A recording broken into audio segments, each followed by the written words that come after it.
Faites la musique. Voilà. Étape 2, la grande descente infernale. Attention, roulement de tambour. Non, on n'est pas très doué là. Étape 3, la libération. Vous êtes sacrément beau, vu d'ici. Étape 4. Hop. Mesdames et messieurs, bonjour, je m'appelle Bavard. Bonjour. Bon, alors en fait, normalement, quand je dis mesdames et messieurs, bonjour, je m'appelle Bavard, à ce moment-là, le public sait que je suis Bavard, le passeur d'histoire, ils se mettent à crier, ils se mettent à hurler, ils deviennent fous, ils enlèvent leurs vêtements, les soutiens-gorge, les culottes, donc on va recommencer. Mesdames et messieurs, bonjour, je m'appelle Bavard. Bavard.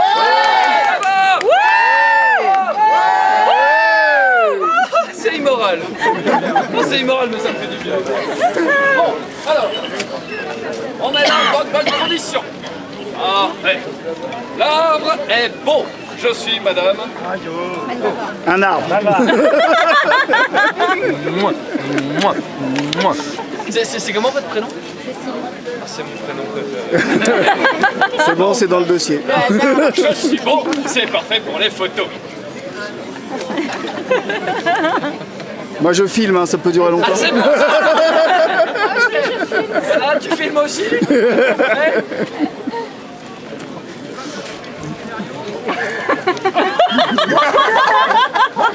En fait, je suis en train de regarder un super spectacle de contes, il est vraiment génial. Donc je vais devoir te laisser. Hein.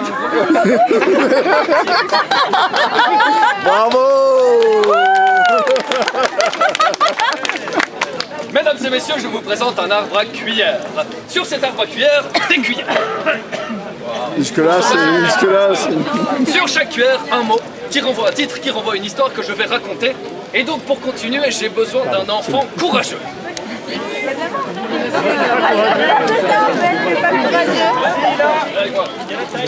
Alors, comment est-ce ton prénom?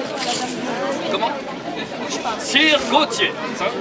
Ouais, ou Gauthier juste, hein, mais on essaie de mettre un peu d'emphase. Donc, Sir Gauthier, quelques questions. Est-ce que tu es courageux, gentil, loyal, honnête? Oui. Est-ce que tu ranges ta chambre? Oui. C'est pas à toi, donc c'est bon. Et surtout, Gauthier, est-ce que tu as des parents riches qui aiment le mécénat artistique? Ok, Gauthier, tu peux prendre une cuillère. Des cuillères que tu vois pour une histoire. Celle-là. Est-ce que tu lis dessus, Gauthier? Tu sais lire?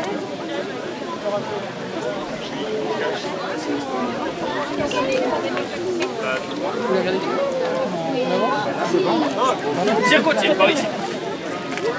Sir Gauthier, tu vas annoncer au public le titre de l'histoire. La CRTMS. Voilà, mais qu'est-ce que tu as fait là? Bon alors, je vais te rappeler le titre, ok? Alors, Gauthier, c'est la magnifique et merveilleuse histoire de la peineuse messe ou comment Rémi bien plus n'est pas avoir pu.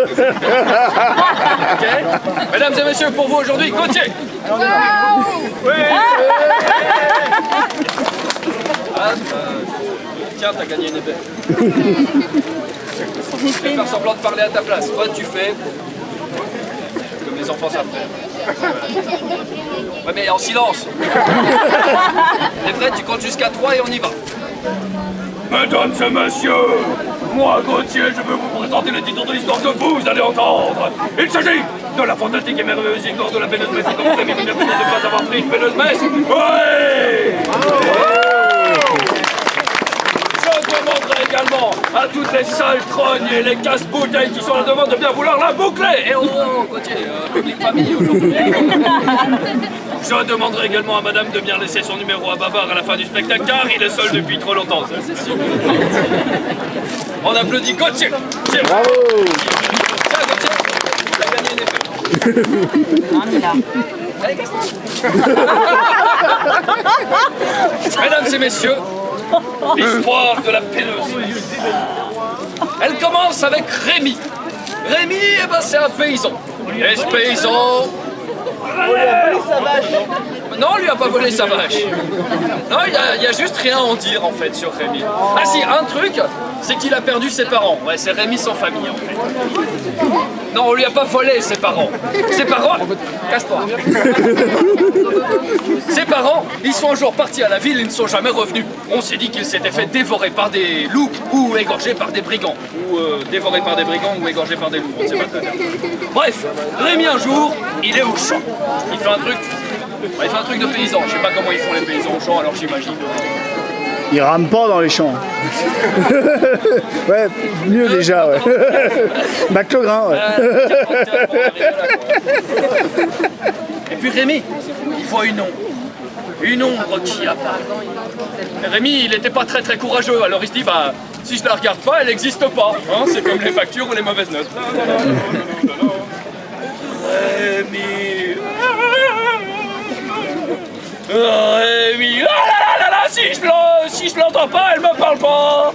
Rémi, tu viens, tu prends sur ta pièce. Papa? Rémi, il approche et effectivement, il reconnaît l'ombre, le fantôme de son père. Ah, son père, il comprend qu'il a été mangé par un loup. Parce que c'est très simple, il a la moitié de la figure dévorée et là, il a un œil qui pendouille.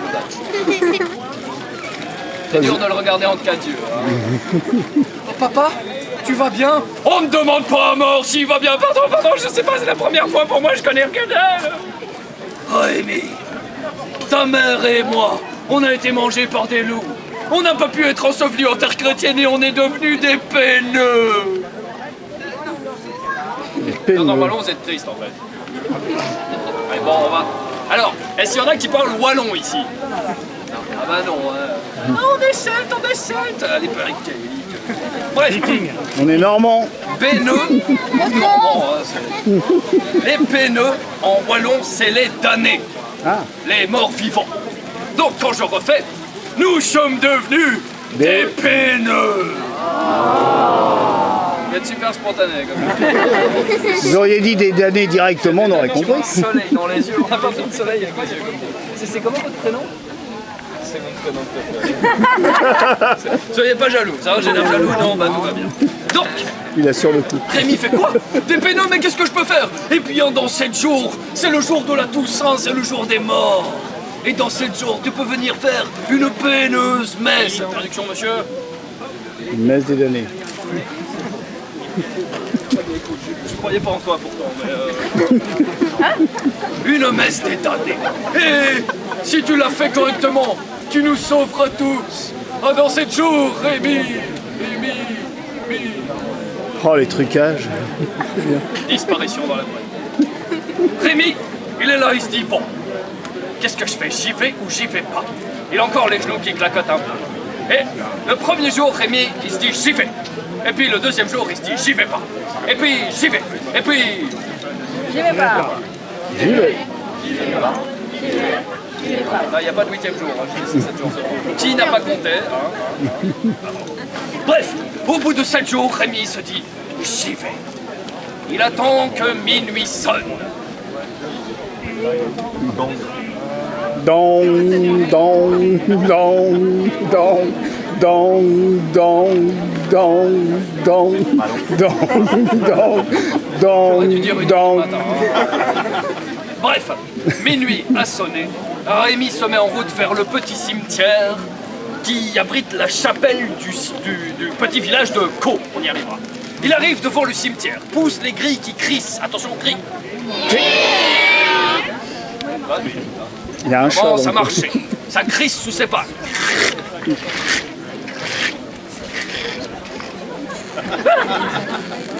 C'est pas des pierres, c'est pas des bois, ce sont des ossements.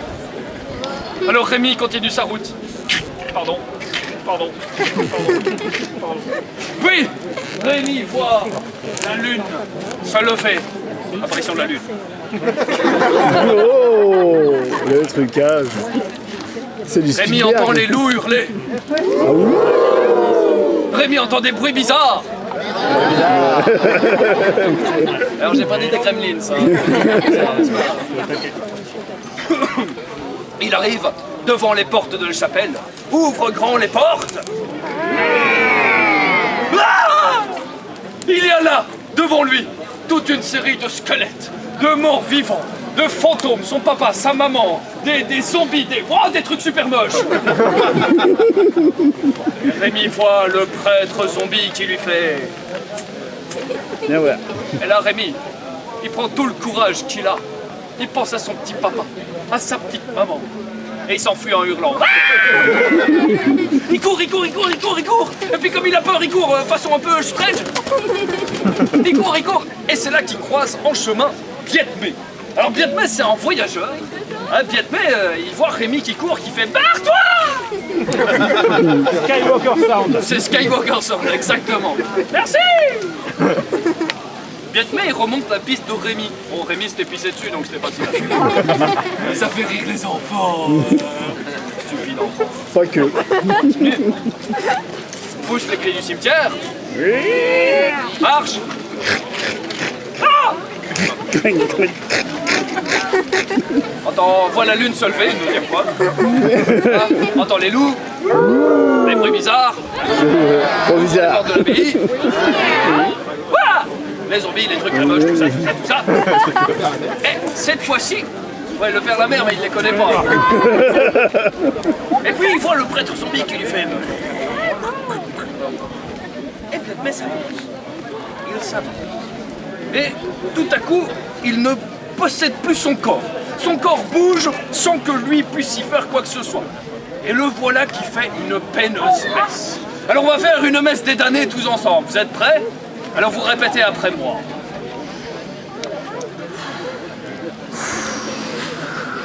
Ils sont géniaux en Normandie. Tu leur demandes de faire un truc con, ils te suivent. C'est ça qui est bien. Black Sabbath, Ça va. Slipknot, Metallica, Gojira. Qu'est-ce que je peux dire encore? Chantal Goya. ACDC. On peut même faire mieux. ACDC.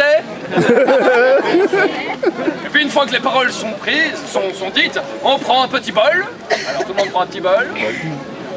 Voilà, tout le monde a son petit bol. On prend un petit animal mignon. Un chaton. On le met dans le bol. On pilonne l'animal. Très bien. Bravo les enfants, on pratique. On boit. Pas là. Quoi, t'es vegan? Petit animal mignon. On fait boire à tous les morts vivants. Hop, hop, hop, hop, hop. On trace un grand signe de croix. Bien bas, hein, le deuxième. Et là, tous les morts ça, disparaissent. Vietmé se retrouve. Bah, en fait, il va bien. Et il rentre chez lui. Et on raconte que les morts qui sont envoyés au paradis par Vietmé, eh ben là-haut, ce qu'ils font, c'est qu'ils veillent sur Vietmé. Quand Vietmé, il tente un truc, bah ça réussit. Quand on veut du mal à Vietmé, bah ça rate. Et comme ça, Vietmé, il a vécu sa vie heureux. Et il a raconté cette histoire à tout le monde. C'est comme ça d'ailleurs que je l'ai eu, c'est en passant chez lui.